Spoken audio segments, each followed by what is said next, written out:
Vous écoutez Parlons Conversion avec Benoît Saint-Laurent.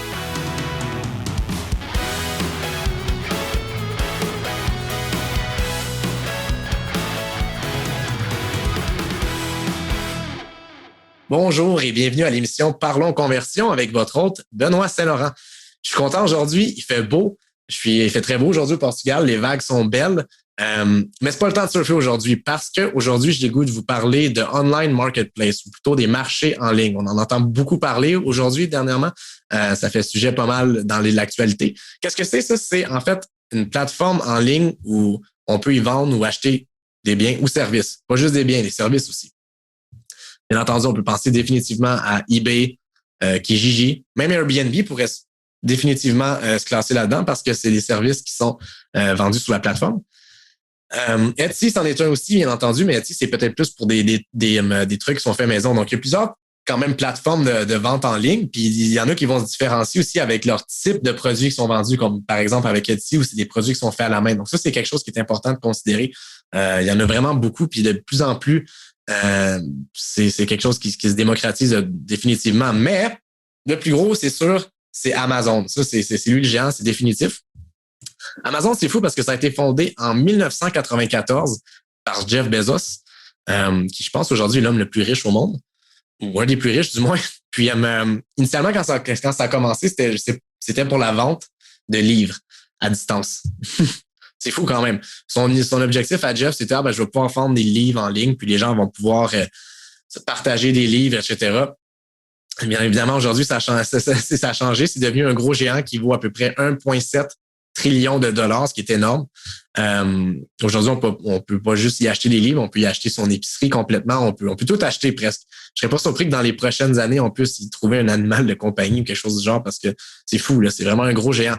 Puis justement, c'est tellement un gros géant aussi que ça vient chercher un petit peu, ça vient faire la polémique un peu parce que ça va chercher un petit peu ça va tuer un peu le marché local dans le sens où la compétition est assez féroce puis déloyale un peu à une certaine mesure. Puis avec le COVID, bien entendu, où là, les achats étaient tous en ligne, c'est définitivement une question qui a été soulevée puis c'est une problématique puis qui a raison d'exister aussi. C'est important d'en parler. Mais c'est pas ça qu'on veut parler aujourd'hui. Par contre, je veux plus utiliser un autre angle lorsqu'on va parler de ça. Moi, ce que je veux parler aujourd'hui, c'est des opportunités derrière ça. Parce qu'effectivement, ça cause définitivement des gros problèmes au marché local. Puis ça, je suis 1000% d'accord. Mais ça peut représenter aussi des opportunités pour certaines personnes. C'est ça qui est intéressant parce qu'il y en a certaines qui ne savent pas, mais qui pourraient être éligibles à vendre sur mais en fait, tout le monde est éligible, mais il y a certaines personnes qui devraient le faire parce que on va en parler dans les prochaines minutes. Mais plusieurs personnes, évidemment, peuvent se lancer sur les plateformes de vente. Les entreprises locales, bien entendu, les pignons sur rue, ça c'est n'importe qui. Vous n'êtes pas obligé d'être un vendeur en ligne.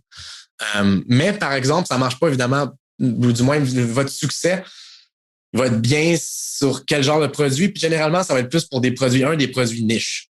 Si vous avez, parce que vous le savez, Amazon, c'est gros. Donc, s'il y a beaucoup de personnes qui vont sur la plateforme, il y a aussi beaucoup de personnes, évidemment, qui achètent, mais il y en a beaucoup qui vendent. Donc, il y a beaucoup de compétition, énormément de compétition. Donc, si vous vous lancez dans un produit assez générique avec une compétition qui est déjà saturée, ça va être dur pour vous de vous faire une place, définitif. Si vous avez un produit niche, par exemple, vous vendez des souliers spéciaux de football ou soccer, ou vous vendez des types d'équipements qui sont durs à trouver, etc. Là, à ce moment-là, c'est le fun parce qu'il y a moins de compétition. Puis s'il y a un volume de recherche, évidemment, sur ces produits-là, ça devient intéressant. Donc, pour vous faire une place au début, si vous êtes dans un domaine assez niche, on pourrait dire, où il y a moins de compétition, je pense que c'est définitivement quelque chose qui va vous aider à vous faire une place plus rapidement. Sinon, mis à part ça, bien sûr, si ça prend un bon volume de recherche sur qu'est-ce que vous vendez. Ce que je veux dire par là, c'est faut que les gens sachent c'est quoi votre truc. Faut que les gens aient déjà conscience de ce besoin-là. Parce que quand les gens vont sur la plateforme Amazon, ils vont taper quelque chose, puis après ça, ils vont trouver le produit qu'ils veulent. Donc, si les gens savent pas que votre produit existe, parce que votre produit, dans le fond, c'est quelque chose qui n'est pas encore connu, c'est une genre d'invention, on pourrait dire, ou quelque chose du genre, mais là, à ce moment-là, vous allez probablement pas vraiment arriver à vendre, même s'il n'y a aucune compétition. Mais si les gens savent pas c'est quoi votre truc, il n'y aura pas de volume de recherche. Donc, évidemment, si vous voulez vous assurer un certain succès, c'est sûr que c'est bon d'avoir un certain volume de recherche par rapport aux produits que vous vendez. C'est par exemple des souliers. Évidemment, ça dépend de la plateforme aussi parce qu'il y a certaines plateformes, on va le voir notamment avec l'entrevue d'aujourd'hui, qui sont vraiment plus restrictives, qui vont vraiment vous dire on vend juste ces types de trucs-là, puis ça, on n'en vend pas. Donc, ça, c'est à regarder. Mais comme je le disais il y a quelques minutes, il y a tellement de plateformes de vente en ligne aujourd'hui que c'est facile pour vous de trouver votre compte définitivement. Finalement aussi, si vous voulez réussir, je pense qu'un des éléments qui est vraiment important, c'est évidemment les prix. Si vous avez des prix compétitifs, ça, c'est quelque chose qui peut être énormément à votre avantage. Parce que quand les gens vont sur Amazon, par exemple, pour s'acheter des souliers, ben, les gens qui vont aller là-dessus, généralement, ce qu'ils vont regarder, c'est les prix. C'est sûr que la qualité est importante, mais s'il y en a des fois que c'est par exemple, si c'est des souliers Adidas, ben, ça va être des souliers Adidas un peu partout, du moins à moins que ce soit des faux, bien sûr, mais vous voyez ce que je veux dire. Donc, si vous avez des prix compétitifs, ben là, à ce moment-là, vous allez vendre. Si vos prix sont pas compétitifs, vous avez énormément de compétition qui vendent peut-être moins cher que vous. Donc, si vous savez que vos prix sont compétitifs, puis vous avez regardé sur la plateforme, puis vous êtes capable de vous faire une place, définitivement que ça vaut la peine. Mais ça, c'est vraiment un élément qui est important à regarder parce que, tu sais, en marketing, le branding, puis le storytelling et tout, c'est tous des éléments qui font vendre. Mais sur des plateformes comme Amazon ou eBay ou etc., c'est pas vraiment le cas. Les gens sont plus en recherche du bas prix. Donc, ça, c'est quelque chose à prendre en considération. Avant de se lancer aussi dans Amazon, si vous jamais éventuellement vous voulez le faire, parce que les autres sont vraiment stricts, plus que les autres plateformes. Donc, c'est pour ça que je vais vous en parler un petit peu plus. Puis, avec Amazon, c'est quand même assez strict parce que, premièrement, les autres ont leur propre catégorie de produits. Ce qui veut dire que si vous avez un produit qui n'est pas dans ces catégories-là, ben vous ne pouvez pas vendre sur la plateforme. Évidemment, il y a beaucoup de catégories de produits, donc probablement que vous arriverez à trouver votre bonne catégorie. Mais ils sont vraiment sélectifs dans le sens où ils décident un peu qu'est-ce qui va être vendu sur la plateforme. Vous devez avoir aussi une quantité minimale de stock. Donc, ça, c'est quelque chose qui est quand même pas mal important à comprendre. Fait que si vous vous lancez, ça peut peut-être représenter un plus gros risque au début parce que ça vous prend une quantité minimum de stock. Je ne sais pas exactement c'est quoi, puis évidemment, ça dépend en fonction des produits et tout, mais Amazon ont leurs propres règles là-dessus. Mais ils ont aussi des règles de livraison et de retour très, très, très, très, très strictes.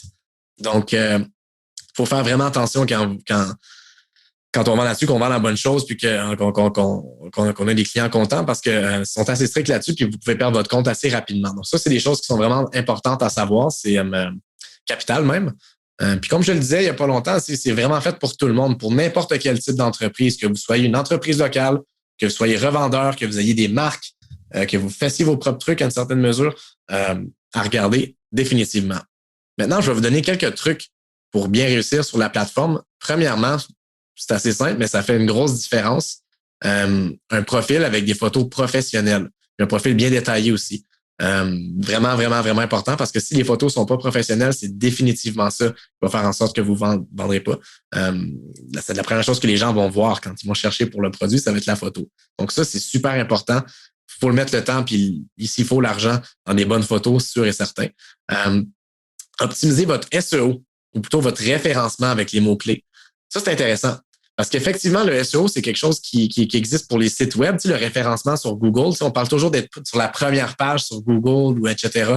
Mais ça existe aussi sur Amazon. Il y a la même logique en fonction des produits que vous vendez. Parce que comme je le disais, il y a tellement de compétition que l'algorithme d'Amazon, à un moment donné, il faut qu'il sélectionne lequel va être montré en premier en fonction d'un paquet de trucs. Ça va être les reviews que vous avez, ça va être les mots-clés que vous mettez dans dans votre profil. Ça, c'est super important là, sur votre plateforme de vente, du moins sur votre page de vente. Quand vous uploadez vos produits et tout, assurez-vous d'avoir les bons mots-clés puis d'en mettre le plus possible, qui sont évidemment pertinents, pour être capable de bien référencer, parce que la logique est un petit peu la même que sur le référencement organique sur les moteurs de recherche avec un site web, dans le sens où les mots-clés que vous utilisez sont bien importants.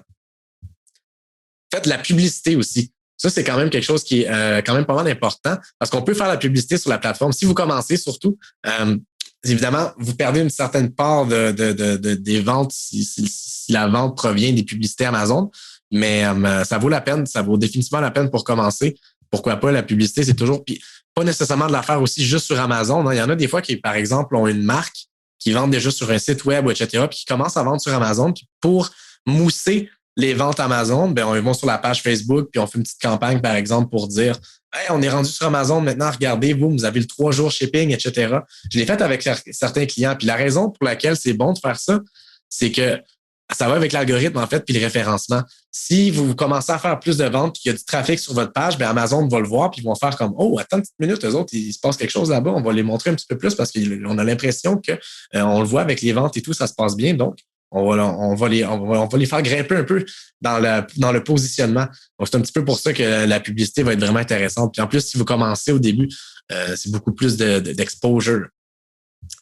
Mais évidemment, je suis pas un expert en Amazon ou en plateforme de vente du genre. Donc aujourd'hui, je suis vraiment content parce que l'invité que j'ai aujourd'hui, c'est du haut calibre dans le sujet. On va enchaîner avec l'entrevue. J'ai interviewé aujourd'hui Adrien Lavoie. Adrien Lavoie, c'est le fondateur de Wookie.com. Wookie, c'est un revendeur de grandes marques de souliers, en fait, à petit prix. On parle vraiment de Asics, Adidas, Puma, il y en a tellement beaucoup. Il tient pas mal toutes les marques, en fait. Puis Adrien, en fond, lui, a connu un succès monstre sur eBay et aussi sur Amazon. Ça, c'est intéressant parce qu'il y a deux plateformes, puis il explique un peu les différences entre les deux lors du podcast. Puis il y a beaucoup de trucs intéressants. En tout cas, son parcours est vraiment intéressant. Le gars aussi, il est super intéressant. Si vous songez vous lancer dans la plateforme de vente, je vous suggère fortement d'écouter l'entrevue parce qu'il y a des bons trucs là-dessus. Le gars, il a beaucoup d'expérience à partager, énormément de bonnes connaissances. Donc, bonne écoute. Donc, mon invité aujourd'hui pour parler de Marketplace, j'en ai un pour vous et tout un. Il a commencé dans le sous-sol de ses parents, puis aujourd'hui, il est récipiendaire de plusieurs prix, dont le droit Radio-Canada. Il a même rencontré Justin Trudeau pour le conseiller sur certaines lois par rapport au e-commerce. Il a gagné plusieurs prix de la part de eBay Canada, entrepreneur de l'année, micro-multinational de l'année. Je vous présente, mesdames et messieurs, Adrien Lavoie, fondateur de Wookie.com. Adrien, comment ça va? Salut, ça va? Ça va toi bien? Ça va super bien. Écoute, Adrien, je suis content de t'avoir aujourd'hui avec moi parce qu'il y a beaucoup de questions que je veux te poser. Aujourd'hui, on parle de Marketplace. Puis, quand je pensais à Marketplace, c'était le meilleur invité que je pouvais avoir parce que j'ai un vrai success story, comme on dit. Puis, je voulais avoir, dans le fond, tes trucs. J'aimerais savoir un petit peu tes secrets que tu puisses nous partager aujourd'hui au podcast. Mais avant de commencer, j'aimerais savoir un petit peu ton background parce que c'est quand même intéressant. Comme je le mentionnais, tu as commencé en sous-sol de tes parents. Oui, c'était très flatteur comme introduction, merci. En effet, c'est ça, j'ai commencé tout ça chez mes parents autour de 2011. À ce moment-là, j'étais avec un ami. On essayait de débuter, de commencer une entreprise. Tu sais. On savait pas trop quoi commencer, quoi vendre. On savait qu'on voulait faire de la vente sur Internet de produits parce que j'avais, autour de 2004, commencé à vendre sur Internet pour une compagnie, un magasin de vélo. Puis le propriétaire de ce magasin-là avait eu quand même l'audace de commencer à faire de la vente en ligne sur eBay plus particulièrement. Puis ça vendait quand même super bien. On était très surpris du nombre de pièces qu'on pouvait vendre. Puis c'était des pièces assez précis. C'était des suspensions de vélos de descente. Puis dans ce temps-là, c'était peut-être pas aussi populaire que présentement. Puis, oui, exactement, c'est ça, de descente, tu sais. Puis il y avait pas tant de gens qui faisaient ça. Puis je sais pas, ici à Gatineau ou bien au travers le Québec, il y en avait qui en faisaient, mais nous, les quantités qu'on achetait chez les distributeurs, on était le plus gros compte qui achetait. Là. Donc, on pouvait en acheter aux États-Unis. On se disait, mais voyons, un moment donné, on va saturer le marché. Là. On a commandé 200 fourches de vélos, puis le monde continue à en acheter. Donc là, on a vu qu'il y avait un certain potentiel. Puis lui, continue à acheter ces produits-là. Puis moi, évidemment, j'ai vu le potentiel dans ça. Puis tranquillement, au fil des années, j'ai commencé à vendre mes propres bidules, mes propres affaires, ou acheter, revendre sur Internet, sur eBay surtout. Puis j'ai vu le potentiel. Et puis mon ami, dans le temps, était avec moi. Puis on a essayé de trouver certains distributeurs pour essayer de voir qu'est-ce qu'on pouvait vendre en ligne. On s'intéressait beaucoup au plein air, tout ce qui était sport. Mais là, on contactait les distributeurs. Puis c'était extrêmement difficile d'avoir une plug là, pour vendre, je sais pas, si on essaie de vendre des souliers de Nike, par exemple, ben là, on va voir Nike. On est deux petits clins qui essaient de vendre des souliers Nike de leur sous-sol, qui n'a pas d'historique. Personne ne va ouvrir un compte avec nous autres. Donc, finalement, on a rencontré un distributeur qui nous a un peu donné une chance. Il nous a rencontrés dans le stationnement d'à Montréal, en arrière d'un magasin, tu sais. Il nous a donné son catalogue, puis il nous a dit, ben écoutez, les gars, on va vous donner l'opportunité d'acheter des souliers puis des longboards. Puis on va débuter de là. Donc, c'est là qu'on a commencé. On a commencé avec 10 longboards. On avait mis de l'argent de côté. Puis on a commencé avec 10. Puis on a racheté d'autres 20. Puis on s'est dit, hey, on va commencer à acheter des souliers, ça va être le fun. Puis on a acheté des souliers de cette compagnie-là. Puis là, de fil en aiguille, on a réussi à contacter d'autres distributeurs. Puis, ce représentant-là des ventes, t'en connais d'autres, tout ça. Donc, il nous a un peu référé à d'autres gens. Puis, de fil en aiguille, on s'est retrouvé avec plein de brands, le sous-sol rempli chez mes parents.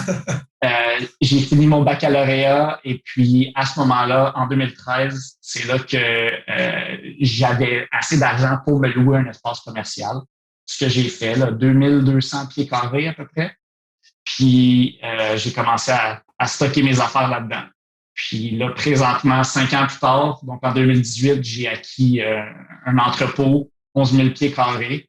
Puis, ça fait 2 ans et demi que je suis là, puis on est déjà pas mal plein. Là. Je suis en train de zioter d'autres édifices parce que là, il faut plus d'espace. Wow, c'est malade.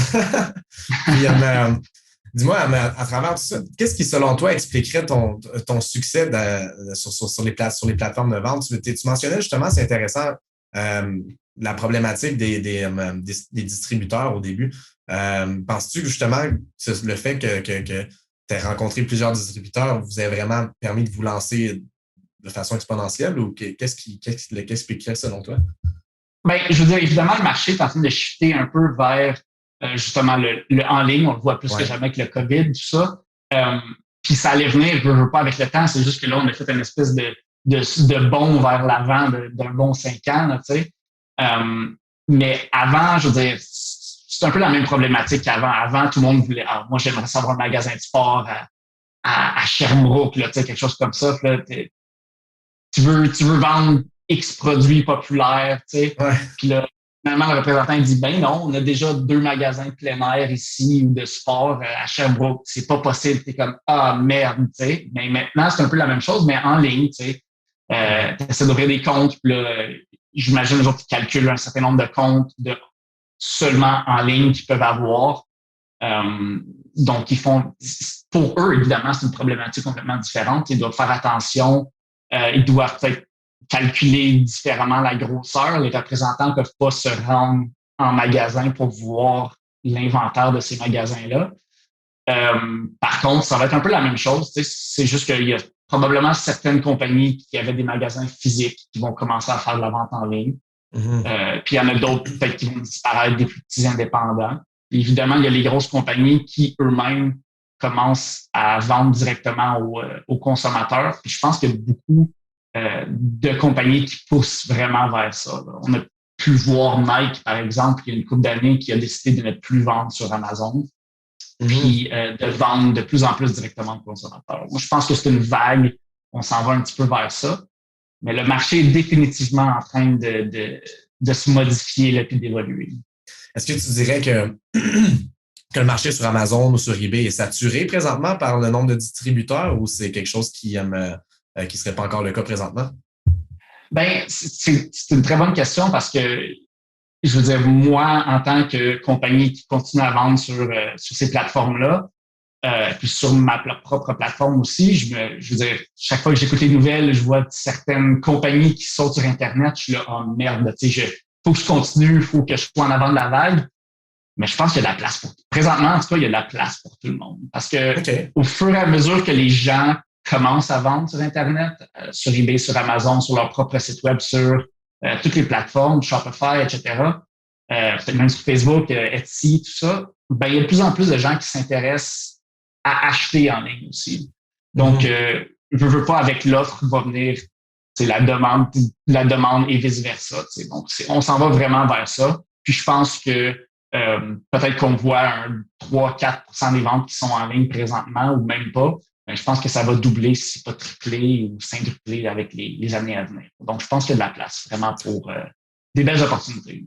Définitivement. Puis j'imagine que certaines industries aussi, ça doit dépendre d'un paquet de facteurs. Mais là, présentement, Wookie, aujourd'hui, en 2021, là, on vend sur Amazon, on vend sur eBay. Puis, je pense que tu as ton propre site web aussi sur lequel, dans le fond, tu as ton propre marché. Est-ce que ça ressemble pas mal à un portrait réaliste de ta situation présentement? Oui, c'est exactement ça. Ce sont ces 3 plateformes-là, surtout, qui qui rapporte le plus de ventes. Et puis, évidemment, sur eBay, on peut fractionner ebay.com, ebay.ca, amazon.ca, amazon.com. Mais ce sont ces 3 plateformes-là, oui. Donc là, on voit quelque chose quand même d'assez intéressant parce qu'on voit quand même 2 plateformes de vente différentes avec 2 réalités différentes aussi. Fait que c'est là-dessus qu'on va se concentrer pour les prochaines minutes. Ma première question, c'est par rapport au marketplace. En premier lieu, si on commence là-dessus, comment ça fonctionne? Dis-moi donc le derrière les rideaux, parce que tu sais, tout le monde a acheté sur Amazon, on a tous peut-être acheté sur eBay. Je vais faire une confidence d'ailleurs. Je me suis déjà lancé dans le marketplace il y a des années. J'ai fait un petit essai, ça n'a pas fonctionné. Donc, je lève mon chapeau pour avoir réussi. Moi, j'essaie de vendre. Je travaillais chez La Source dans le temps. Puis, je vendais des téléphones cellulaires. Puis, des fois, on avait beaucoup de jeux en liquidation. Puis, des fois, c'est des jeux qui étaient à 50 $, puis ils tombaient tous à 4,96. Pas tout le temps, mais il y en avait certains qui tombaient à 4,96 un certain temps de l'année ou un certain mois. Puis, moi, je les rachetais puis je les revendais en ligne parce que ils se vendaient plus cher, mais ça marchait pas trop. Ça demandait beaucoup de... Je suis pas le gars le plus organisé non plus, fait que j'imagine que ça doit demander un petit peu d'organisation. Mais explique-moi donc derrière les rideaux, comment ça fonctionne de ton côté avec eBay puis Amazon? Est-ce que c'est facile de dealer avec eux? Comment ça fonctionne? Bien, en fait, premièrement, j'ai commencé seulement sur Amazon. Je commençais un petit peu à vendre sur Kijiji au début, qui est un autre petit marketplace, mais plus local. Mm-hmm. eBay, ça a toujours été la façon pour moi, en tout cas, que j'ai cru la plus intuitive, la plus simple, parce que je veux dire, en gros, eBay, c'est pas mal. Tu prends une photo de ton article, tu écris une description. Tu veux-tu shipper au Canada, tu veux-tu shipper aux États-Unis, bang, tu le mets dessus, puis c'est fini. Tu sais, ça ressemble à peu près à ça. Évidemment, ça évolue avec le temps, c'est expliqué de façon assez simple. Amazon, c'est un autre monde un peu. Là, Amazon ont tout leur catalogue. Donc, si tu veux tu peux pas vraiment ajouter un produit, c'est plus que tu ajoutes ton offre à un produit. Parce qu'Amazon ont un catalogue avec tous les codes barres, avec si tu regardes je sais pas, les pantalons que tu portes du Adidas, ben, ultimement, si tu tapes le modèle de ces pantalons-là, tu vas le trouver sur Amazon, puis tu vas voir les offres des marchands. OK. Donc sur la grosse différence entre eBay et Amazon, c'est que sur eBay, les gens magasinent par produit, si on veut, et puis sur Amazon, tu magasines aussi par produit. Par contre, si tu choisis ton modèle, ta taille, ben là, au final, tu vas arriver tu vas voir tous les offres de tous les marchands. Donc, tu peux voir peut-être 8 personnes qui offrent à des prix différents ce produit-là. Donc, eBay, tu peux avoir 75 listings pour le même produit. Donc, c'est un peu différent là, que eBay. Je te dirais que c'est beaucoup plus organisé sur Amazon, mais encore là, quelqu'un pourrait argumenter que c'est plus difficile trouver certaines deals sur Amazon. Mais essentiellement, c'est ça la différence entre les deux. Donc, si je comprends bien, sur Amazon, ça semble plus, peut-être pas plus organisé, mais définitivement plus réglementé puis structuré que sur eBay au niveau des offres. Donc, de qu'est-ce qui peut être vendu. Dans le fond, tu peux pas nécessairement tout vendre ce que tu veux. C'est eux autres qui te disent un peu qu'est-ce qui peut être vendu. Tandis que sur eBay, c'est un peu pas free for all, mais c'est définitivement un petit peu plus lousse, on pourrait dire. Définitivement. Puis Amazon aussi ils appellent ça des gated brands. Donc, il faut que tu appliques pour vendre, disons, dans les souliers ou dans les jouets. Puis là, encore là, tu peux être accepté pour vendre des jouets, mais si tu appliques, tu dis, moi, j'ai trouvé des Lego au Walmart. Il y a beaucoup de gens, ce qu'ils font, c'est qu'ils vont à un Walmart, ils vont quelque part, puis ils vont trouver des jouets en rabais ou des produits. Puis, ils vont regarder, le produit est là. Puis, quand ils vont essayer de le vendre, ils vont se rendre compte que, Amazon ne veut pas que je vende de la compagnie Lego, par exemple. Donc, Amazon va beaucoup plus essayer de contrôler. Puis c'est correct au final, un peu, tu sais. Sauf que ça peut être plus difficile. Ça peut être un peu mieux, peut-être pour le consommateur. Pour le vendeur, c'est un petit peu plus restrictif, un peu plus difficile. En même temps, tu t'assures d'avoir une certaine qualité de produit puis de vendeur pour l'expérience client. Toi, personnellement, y en a-tu un que tu préfères plus qu'un autre ou non, je veux dire, je pense que ce que les gens font pas habituellement, c'est d'aller magasiner sur d'autres plateformes. Tu sais, je pense que les statistiques, c'est à peu près 1 personne sur 2. Tout ce qu'ils font, c'est ils vont directement sur Amazon d'emblée. ils cherchent pour leur produit. OK, ben, je veux le Lego Star Wars, quelque chose. Bang, ils le tapent, ils le trouvent dessus. Ah, il est 60$. Ça me semble correct. Ils l'achètent. C'est fini, tu sais. Ouais. Peut-être que quelqu'un pourrait argumenter que la bonne façon de le faire, ce serait d'aller voir sur eBay, aller voir sur Amazon, aller voir sur des sites plus locaux. Puis comparer les prix. Exactement. Comparer les prix. Personnellement, ce que je fais habituellement, c'est que je vais trouver le modèle spécifique d'un produit qui m'intéresse. Puis ensuite, là, je vais le taper sur Google. Je vais aller voir quels sont tous les prix et toutes les options qui s'offrent à moi. Donc, si je comprends bien, pour quelqu'un qui veut se lancer dans les marketplaces, ce serait peut-être plus facile pour cette personne-là de commencer avec eBay plutôt que sur Amazon.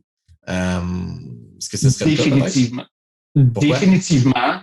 Par contre, évidemment, le volume semble plus être chez Amazon présentement. On va pas se mentir. Par contre, je trouve que c'est une parce que tu peux faire commencer, en tout cas, si c'était un peu ta question, là, pour savoir comment se lancer un peu là-dedans, définitivement que eBay est très facile, plus facile que se lancer son propre site web. Je veux dire, on peut juste télécharger l'application, ajouter son produit, le vendre directement sur l'application, puis ensuite, on l'envoie au bureau de poste. C'est la façon la plus simple, la plus épurée là, pour commencer à faire de la vente en ligne. C'est hyper simple. Puis ensuite, là, si on veut s'aventurer dans d'autres choses, essayer de commencer son site web, de débuter son site web, prendre les photos nous-mêmes de façon un peu plus professionnelle, tout ça, on peut faire ça avec le site web.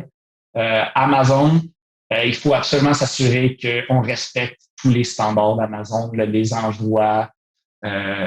Puis, je veux dire, s'il y a des problèmes, je sais pas, il y a un ouragan dans une partie des États-Unis ou quelque chose comme ça, ou même au Canada, puis le produit se rend pas à temps, je veux dire, ça se peut très bien qu'Amazon nous oblige de rembourser le client. Donc, je veux dire, c'est un peu plus... Le rembourser, même si le client le reçoit?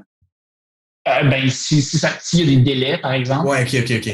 Le soulier n'arrive pas, même si tu sais qu'il va arriver le lendemain, si le client décide d'ouvrir un A to Z claim qu'il appelle, je veux dire, ça se peut très bien qu'Amazon te dise, ton article n'est pas arrivé à temps, il l'a pas reçu, là, quand on a révisé l'espèce de claim, l'article n'est pas là, il ferme le claim, il donne l'argent au client, puis c'est fini, puis tu n'as pas vraiment de recours.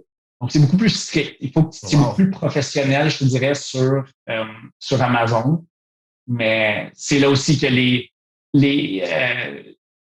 c'est là que la viande est. Là. C'est sur Amazon que ça se passe. Si tu veux jouer chez les grands, c'est sur Amazon que ça se passe. Si je comprends bien, dans le fond, moins de barrières à l'entrée pour eBay. Par contre, un beaucoup plus gros volume de recherche puis d'utilisateurs sur Amazon. Puis effectivement, on voit les eBay de moins en moins utilisés. Peut-être que c'est la raison pour laquelle, justement, Amazon a peut-être mieux réussi parce qu'ils ont été capables de vraiment structurer leur marketplace. Mais en général, pour ce qui est des marketplaces, en général, tu me dirais, ce serait quoi mettons, 3 avantages puis 3 désavantages des marketplaces? Si tu en avais à nommer 3 pour chacun. Tu veux dire pour eBay ou pour... En général, on met, mettons, eBay et Amazon ensemble. OK, donc des avantages de vendre sur une marketplace plutôt que de vendre sur mon propre site web. OK. Vendre sur les marketplaces, beaucoup plus simple dans le sens que tout est un peu préparé pour toi. Sur Amazon, par exemple, les photos sont déjà là pour toi. Habituellement, tu n'as pas ajouté de photos. Sur eBay, c'est un peu la même chose. Là, tu peux toujours trouver une photo sur Internet et l'ajouter là. Par contre, évidemment, tu payes le prix. Tu vas payer autour de 15%, puis une espèce de 10-12% sur eBay de commission. Donc, c'est un peu la même chose que n'importe quoi. Là, on le voit un petit peu avec les restaurants, tout ça, qui vendent sur Uber Eats ou Skip the Dishes, des choses comme ça. Avec tous ces avantages-là viennent évidemment ces inconvénients-là. Un autre inconvénient, c'est que tu dois absolument, que tu sois d'accord ou pas, il faut que tu répondes aux règles de eBay ou bien de Amazon. Donc, je veux dire, c'est un peu malléable, mais habituellement, il faut que tu sois extrêmement... Si le client, par exemple, sur Amazon, si tu envoies une paire de souliers, puis le client ne l'a pas reçu, puis il dit qu'il l'a pas reçu, il faut que tu aies une signature. Donc, même si Post Canada a livré le colis, puis ils disent qu'ils ont livré le colis, puis le client dit que tu l'as pas reçu, tough luck, mais il faut que tu rembourses le client. Tandis que sur eBay, c'est pas la même chose. Puis évidemment, sur son propre marketplace, ben, la décision ultimement te revient. Est-ce que tu rembourses ton client? Est-ce que tu le rembourses pas? Mais je trouve que c'est, en tout cas, je ne suggérerais pas un ou l'autre. Je dirais que la recette secrète, c'est un petit peu d'essayer toutes les marketplaces possibles. J'ai essayé un petit peu Walmart, j'ai essayé un petit peu Best Buy. Malheureusement, de mon côté, j'ai pas eu de succès là-dessus. Je sais qu'il y a Newegg aussi qui est quand même assez gros pour l'électronique. Je pense que la recette au succès, c'est vraiment de toutes les essayer, incluant son propre site web. Peut-être que pour d'autres, ça va être Etsy. Mais je pense que l'un n'empêche pas l'autre. Essayez-les tous, puis voyez qu'est-ce qui est un succès pour votre solution, vos produits. Là. Donc, dans le fond, pour résumer, pour ce qui est du marketplace, tu me dirais qu'en termes d'avantages, on pourrait définitivement dire que ça vient déjà avec le trafic. Tu as déjà un peu la solution built-in. Ce serait déjà un peu le premier gros avantage, c'est que tu as déjà un marché devant toi sur lequel tu peux t'adresser, puis il y a déjà des besoins à remplir. Fait que tout dépendant de ton produit, ça peut être pas mal intéressant. Puis il y a peut-être moins de barrières à l'entrée qu'avoir son propre marché, mais au moins du trafic. Au niveau du trafic, c'est là que c'est intéressant, c'est que tu peux aller chercher définitivement des conversions, des ventes dès le début sans nécessairement avoir de faire le marketing parce que le marché, il y a déjà beaucoup d'utilisateurs sur celui-ci. Mais comme désavantage, tu mentionnais quelque chose d'assez intéressant par rapport à un peu la commission. Tu me disais qu'il y avait c'est différent. C'est-tu différent pour les produits? Comment ça fonctionne? Oui, absolument. D'une catégorie à l'autre, ça va beaucoup changer. Je pense peut-être aux bijoux, par exemple. Les commissions sont extrêmement hautes sur Amazon. eBay, je suis pas certain, mais il y a certaines catégories là où c'est extrêmement élevé. Il y a des catégories, par exemple, sur certains produits électroniques, tu peux vendre une espèce d'assurance. Les commissions sont, je pense, 98%, quelque chose comme ça, sur ces assurances-là. Dans le fond, tu vends essentiellement de l'air. Puis je crois que c'est la plateforme en soi qui s'en occupe de rembourser le client ou non. Mais tu vois, il y en a justement, c'est 98%.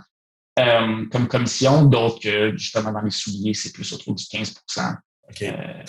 Mais pour le produit traditionnel, on voit une commission d'une quinzaine de pourcents, 12-15%. OK, quand même. Puis,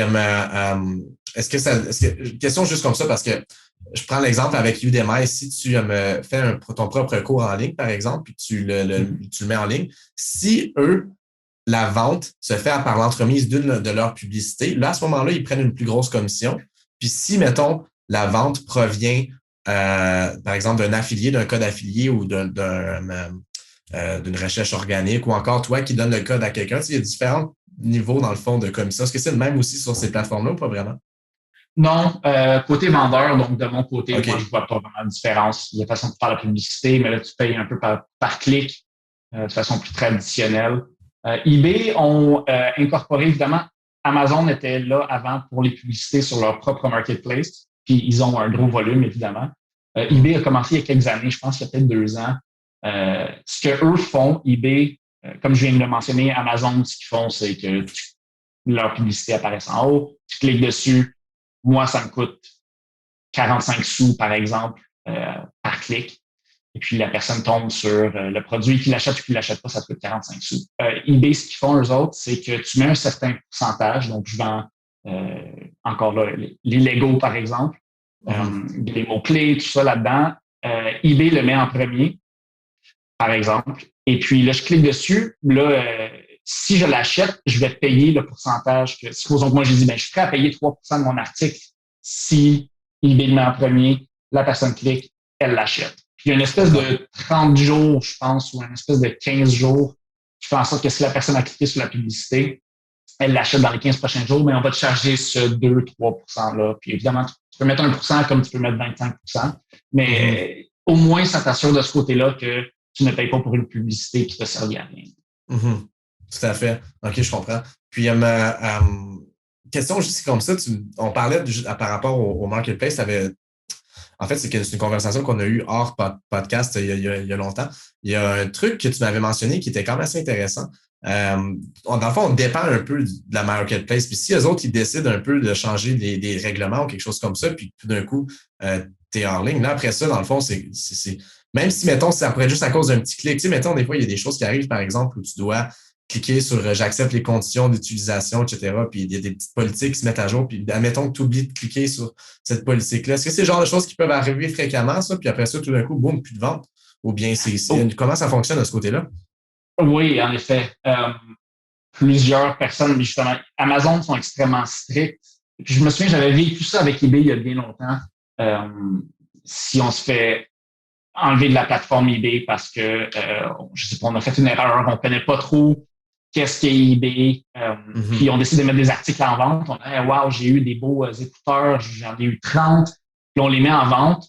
Première journée, deuxième journée, on n'en vend pas, puis on oublie un peu ça, puis je sais pas, là, je pars en vacances, je reviens, oh boy, ça fait 30 écouteurs que j'ai vendus, puis ça fait 2 semaines que je les ai pas envoyés. Et là, ça se peut que tu te mettes un petit peu dans le pétrin, puis qu'au final, tes articles étaient vendus, tu as reçu l'argent sur PayPal, le PayPal te demande le numéro de suivi, tu l'as pas fait. Ça se peut que ton compte se fasse fermer à un certain point, là, parce que t'as pas envoyé ton produit que tu as vendu, tu as reçu l'argent.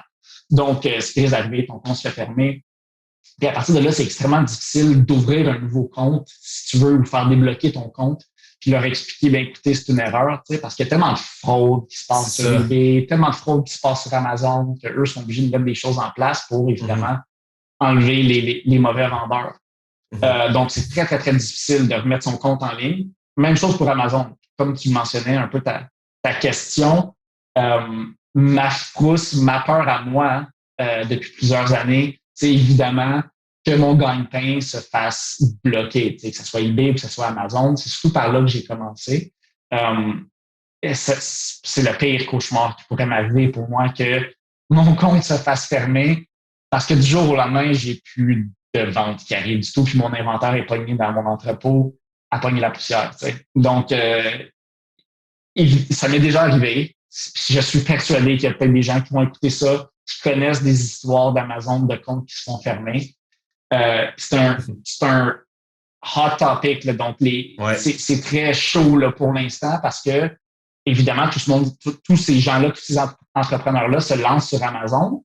Puis là, Amazon est un peu le dieu au-dessus de eux autres pour leur dire, non, faites ci, faites ça. Puis, si vous vendez ce produit-là, vous répondez pas à nos conditions, on le ferme. T'sais. Puis, ça devient très humain dans le sens que Amazon a un peu le droit ultime sur ces entreprises-là. Puis là, on le ferme. Puis, il y a 7, 8 gens qui ont, je sais pas, 35, 40 ans, qui ont des enfants à nourrir, tout ça. Puis, on ferme du jour au lendemain une entreprise parce qu'elle a envoyé un produit qu'elle pensait qui était, je sais pas, les blocs Lego encore, ils pensaient que c'était une vraie boîte de Lego qu'ils ont acheté, je sais pas, chez Walmart, quelque chose comme ça. Puis au final, ils se sont retrouvés avec une fausse boîte de Lego qui a été achetée quelque part d'autre. C'est une erreur, tu sais, mais là, est-ce qu'on ferme cette entreprise-là parce qu'elle a commis une erreur, honnête, là, tu sais, c'est assez touché, si on veut. Puis justement, ça m'était arrivé. On me demandait, il y a des gens, je vendais des sacs qui étaient très populaires. Je n'en avais pas la compagnie, mais je vendais ces sacs-là qui étaient extrêmement populaires. Puis, j'en vendais des tonnes aux États-Unis. Et puis, un jour, ça arrivait une fois de temps en temps, mais là, cette journée-là, il y a quelqu'un qui a dit, hey, ton sac, c'est pas un vrai. Tu sais, puis il y en a tellement des faux sur Amazon. Puis moi, j'achète directement du manufacturier, tu sais. C'est pas possible en tout cas, à moins qu'il y ait quelque chose que je comprenne pas, c'est pas vraiment possible que j'achète un faux sac de la compagnie même. Donc là, les gens, légitimement, ça se peut qu'il y ait des gens qui ont lu des trucs sur Internet qui disent, hey, si t'as pas le zipper de telle façon, c'est un faux, absolument.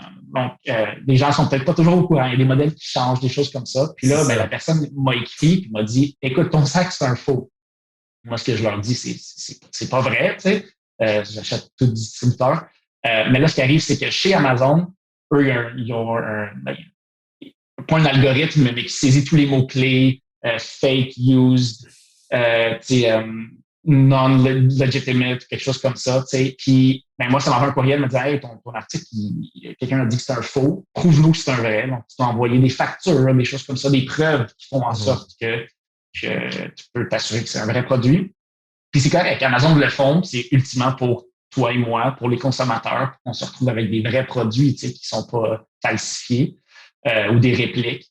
Donc, là, moi, j'envoie mon fichier, mais c'est un fichier Acrobat que j'avais modifié pour enlever les prix dessus. Tu n'as pas d'enlever les prix sur tes factures que tu envoies chez Amazon. Moi, j'avais utilisé Acrobat pour enlever les prix, mais eux l'ont considéré comme si j'avais modifié le PDF, tu sais, pour essayer de peut-être créer une fausse facture ou altérer une facture. Puis, parce que encore là, il y a encore c'est clair et net qu'il y a des gens qui le font, tu sais. Donc, là, automatiquement, par défaut, ils ont mis mon compte, ils ont bloqué mon compte, puis ils nous ont dit, vous avez altéré une facture. Du jour au lendemain, bang, il n'y a plus une vente qui se fait. Je pense que c'est en septembre 2018, là, quelque chose comme septembre 2019.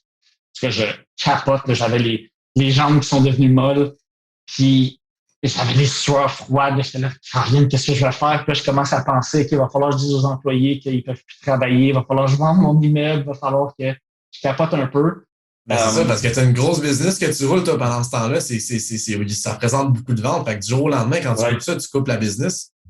Oui, exactement. Wow. Puis ça peut arriver un petit peu à n'importe qui. Puis j'ai déjà entendu d'autres histoires de gens de la région. Ça leur était déjà arrivé. Puis là, une fois que tu sautes sur Internet, tu vas voir sur les forums d'Amazon, tu te rends compte que ça arrive à plein de monde. Tu sais, c'est horrible. Mais en tout cas, il semblerait qu'Amazon travaille sur des solutions un peu pour donner une espèce de buffer pour expliquer, que tu puisses t'expliquer un peu plus facilement.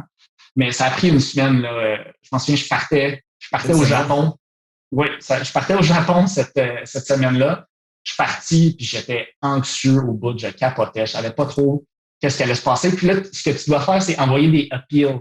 Donc, tu dois envoyer un peu ton explication. Qu'est-ce qui se passe? Pourquoi t'as envoyé cette facture-là? Est-ce que c'est une erreur? Tout ça. Donc, c'est un certain nombre de appeals aussi. Donc, si tu en envoies un, puis ils disent non, c'est pas correct, ils ne donnaient pas vraiment, en tout cas, je pense qu'ils le font maintenant, mais ils ne donnaient ultimement pas vraiment la raison pourquoi ton appeal était refusé. Donc, donc là, de transparence puis de non, exactement. Donc là, t'es comme, ils disent juste non, puis t'es comme, OK, mais j'ai écrit un paragraphe de 600 mots. C'est quoi qui n'est pas correct là-dedans? T'sais? Fait que là, tu es obligé d'aller sur les forums, sur Amazon, puis là, poser des questions à des gens pour leur demander, qu'est-ce que vous pensez qui était mal écrit là-dedans? Puis il y a des gens qui ont de l'expérience, qui ont déjà vécu ça. Puis là, il y a des services de gens en ligne qui chargent des prix pour essayer de créer une espèce de recours pour toi, tout ça. Là, c'est tout un marché.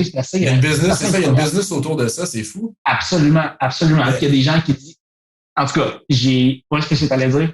Oui, excuse. Dans ton cas, à toi, par contre, là, ça a pris une semaine, tu partais au Japon. Qu'est-ce qui est arrivé? Comment tu as réussi à faire tourner ça de ton côté? J'ai juste envoyé un appeal, si je ne me trompe pas, où j'ai vraiment bien expliqué la situation. Okay. J'ai dit, c'est une erreur.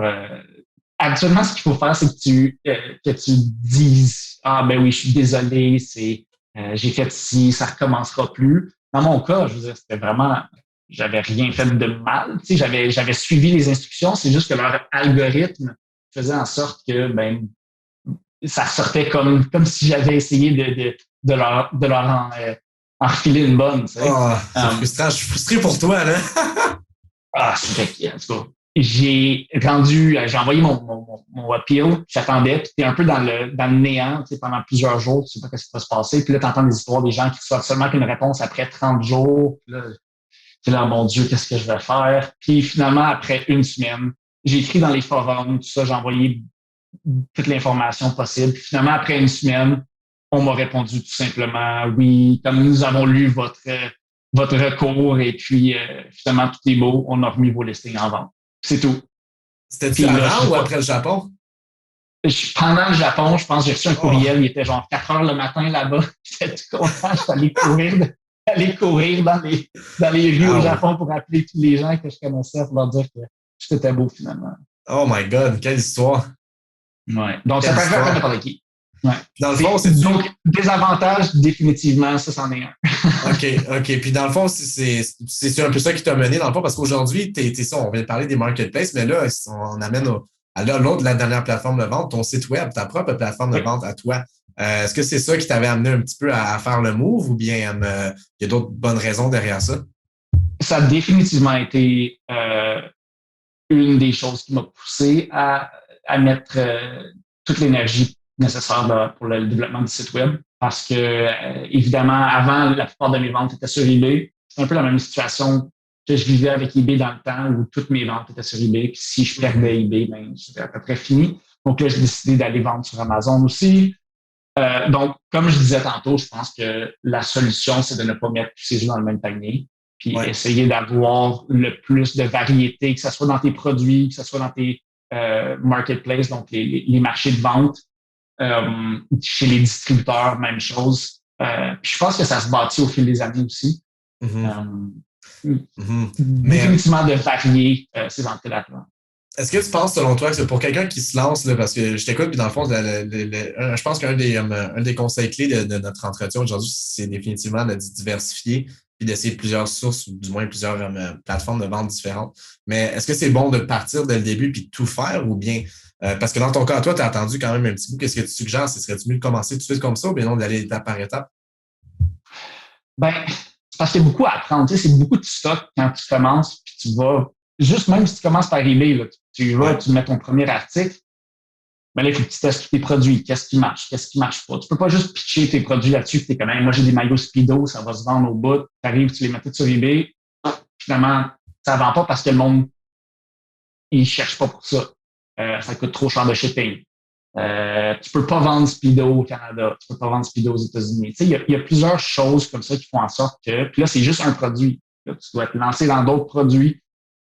Chaque marketplace a ses propres difficultés puis ces espèces de barrières que tu dois surmonter. Donc, moi, évidemment, ça fait 10 ans à peu près que je fais ça. Puis j'apprends des choses à tous les jours quand même là, sur les marketplaces que j'utilise. C'est comme n'importe quel business. Il y a pas, on entend souvent les histoires. Le gars, il est parti du sol de chez ses parents. Le bang, ça a explosé. Non, ça a été extrêmement difficile. Puis c'est seulement cette année que je peux commencer à mettre dans mes REER. Puis dire de même. C'est beaucoup de sacrifices. Un long processus. Oui, exactement. Beaucoup de sacrifices. Mais c'est le fun. C'est travailler pour soi-même. C'est vraiment plaisant. Mais pour revenir à tes questions, je dirais de commencer tranquillement, essayer des produits, trouver des nouveaux distributeurs. Il n'y a pas justement de recette magique. C'est vraiment d'y aller tranquillement puis d'essayer de comprendre un peu le marché. OK, je comprends. Puis, j'imagine aussi, on parle de différence aussi avec ces markets-là, c'est la différence avec le site web aussi, c'est que quand tu crées ton site web, ben il n'y a pas personne qui va dessus à moins que tu fasses des stratégies de marketing en ligne, puis on va revenir là-dessus dans pas long, mais par rapport à ça, par rapport au site web, selon toi, est-ce que tu fais une grosse différence en termes de réalité par rapport à Amazon? Parce que par rapport, mettons, à la rétention des clients, par rapport à service clientèle, tu sais, pour interagir avec les clients, vois-tu une grosse différence selon toi? Ou plutôt, est-ce que c'est plus facile pour toi de donner un meilleur service, par exemple, avec ton site web versus Amazon? Définitivement qu'il y a une différence. Sur Amazon, c'est sûr qu'Amazon essaie un peu de serrer l'étau puis de forcer les vendeurs à offrir le meilleur service. N'est-ce pas? Possible pour tout le monde de payer les envois, payer les retours, puis en plus de payer les frais d'Amazon, tu sais, c'est quand même assez lourd pour plusieurs personnes qui n'ont pas cette capacité-là. Donc oui, c'est possible. C'est plus facile sur son propre site web d'offrir quelque chose d'intéressant aux clients, surtout que les gens ne sont pas habitués d'aller sur d'autres sites web et de recevoir un meilleur service que sur Amazon. Tu sais. Donc, présentement, on essaye de pousser un peu là-dessus. Mais c'est complètement un monde différent, évidemment, d'offrir son propre site web. Là, justement, tu rentres dans le marketing. Il faut que tu gères ton site web, tu prennes tes propres photos, que tu t'occupes du site web quand il plante, des choses comme ça. Donc, c'est une autre bête. Mais au final, si tu bâtis ça assez longtemps, bien évidemment, c'est ta propriété intellectuelle. Tu sais, ça a plus une valeur que sur Amazon ou sur eBay, où finalement, t'es qu'un autre vendeur sur eBay ou sur Amazon. Ben oui. Puis, pour ce que tu as mentionné, justement, la rétention de clients, si je pouvais les placer en ordre, évidemment, sur le site web, tu peux faire tout ce que tu veux. Tu peux utiliser l'adresse courriel pour envoyer des courriels si les gens s'inscrivent. Tu peux les gens vont revenir. Donc, s'ils achètent une taille 9.5, ça leur fait pas, ils reviennent habituellement acheter la taille 9. C'est logique, tout simplement. Tandis que, donc, ça, tu as 100%, je veux dire pas 100%, mais il y a une bonne proportion des gens qui vont revenir acheter sur ton site web parce qu'ils ont acheté sur ton site web, ils l'ont trouvé à la base. Sur eBay, c'est possible. Les gens vont acheter un produit sur eBay. Ça se peut qu'ils reviennent sur ton espèce de profil puis qu'ils voient tes souliers. Puis ils disent, ce vendeur-là, il vend beaucoup de souliers. Ça a l'air d'un gros vendeur. Ça, il va voir dans ton historique de produits puis il se rend compte que tu vends beaucoup de produits. Ça se peut qu'il revienne. Ça se peut aussi très bien qu'il tape sur eBay son produit puis ça soit tout puis qu'il ne revienne pas sur ton compte.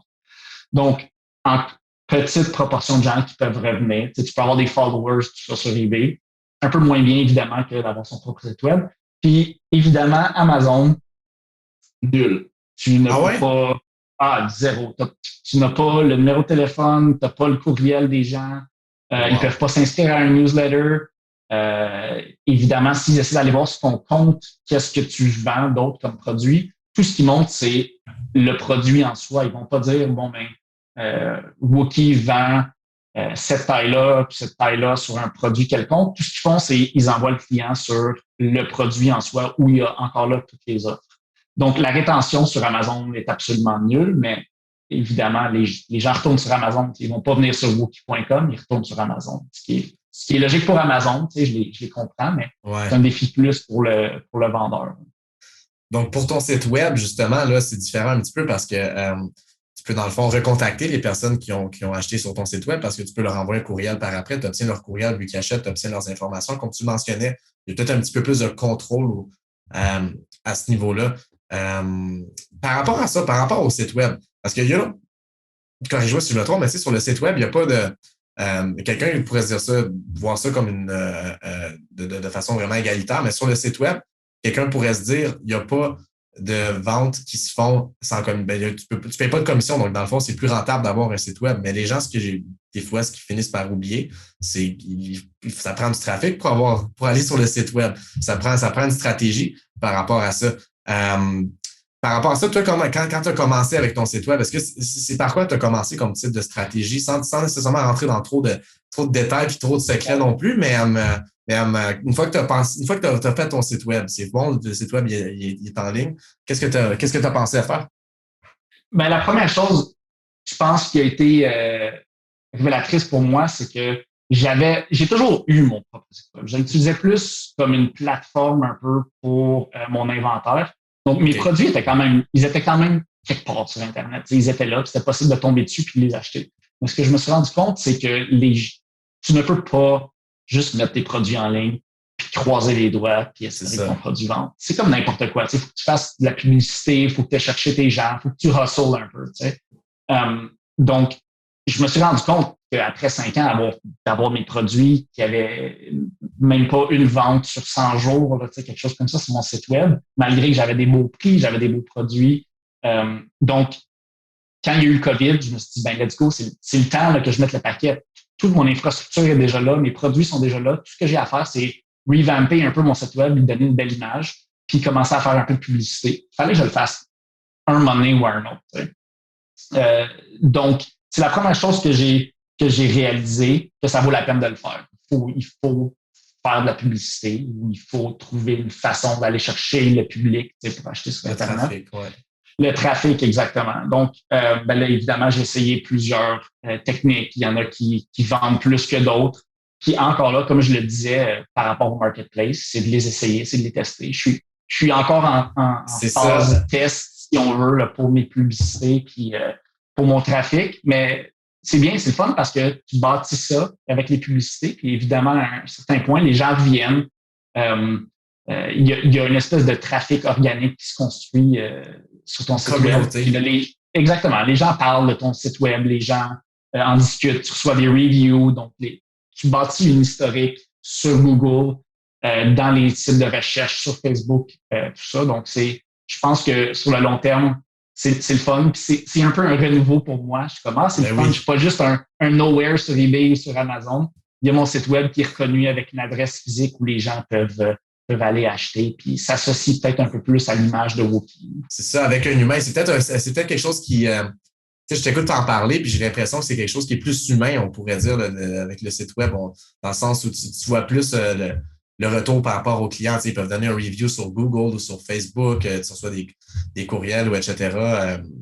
Est-ce que c'est le cas sur Amazon? J'imagine que c'est ça. Absolument. Ben oui, absolument, parce que quand tu entends parler, puis on entend beaucoup dans le COVID là, des histoires de succès d'entreprises, comme cette compagnie-là, elle fait des tartes, leurs tartes sont malades, puis c'est une petite compagnie des Laurentides, tu entends les petits détails comme ça, là, c'est un gars dans sa ferme qui fait ça, puis tu entends ces détails-là, t'entends pas, il y a un gars qui fait des tartes puis il vend 5$, c'est pas ça, là, c'est pas d'avoir le meilleur prix, mais il y a beaucoup d'histoire derrière ça. Mm-hmm. C'est vrai que c'est important, il n'y a pas juste le fait comme, c'est un outil marketing. Oui, c'est un outil marketing, mais c'est le fun. Surtout dans le COVID présentement, où les gens aiment ça dépenser leur argent dans des entreprises un peu plus locales, ou du moins qui savent que leur argent va peut-être mieux utilisé pour des employés d'ici ou bien payer de l'impôt au Québec ou au Canada. Donc oui, moi, je pense que j'ai une belle histoire. En tout cas, l'entreprise a une belle histoire. Puis moi aussi, je trouve que c'est le fun. C'est une belle histoire de succès. Puis je me compte chanceux, d'avoir vécu ça, puis avoir l'historique, d'avoir été à la bonne place aussi au bon moment avec le magasin de vélo. Mais je pense que c'est le fun de mettre ça de l'avant parce que c'est important. Puis les grosses entreprises le font aussi. Pourquoi que les petites entreprises ne pourraient pas le faire? Les gens s'attachent à ça. Puis je trouve que c'est le fun. Moi aussi, ça me fait ça aussi. Quand je vais sur un site web, je vais aller lire un peu de où vient le site web puis de où a parti cette entreprise-là. Définitivement. Je pense que tu mets le doigt sur le bobo, on pourrait dire. Il y a peut-être plus de storytelling avec le site web aussi. Justement, c'est tout dépendant de la stratégie. Parlant justement par rapport à ton site web, on parlait de différentes stratégies pour l'acquisition de trafic. Selon toi, ce serait quoi les principales stratégies que quelqu'un pourrait faire en place? Tu as parlé de publicité. Y aurait-tu d'autres types de sources de trafic qui valent la peine d'être mentionnées? Bien, à mon avis, il y a tellement d'outils qui s'offrent à nous plus que jamais. Avant, c'était la télé, radio, publicité sur les autobus, sur les abribus, des trucs comme ça. Il n'y avait pas tant de plateformes, mais évidemment, je sais pas, le TikTok, tu peux mettre la publicité sur Etsy, sur YouTube, sur Amazon, sur eBay, sur Facebook, évidemment, sur toutes les autres, je sais pas, sur WhatsApp. Je veux dire, il y a plein d'outils qui s'offrent à nous maintenant. Instagram, évidemment, j'ai oublié de mentionner.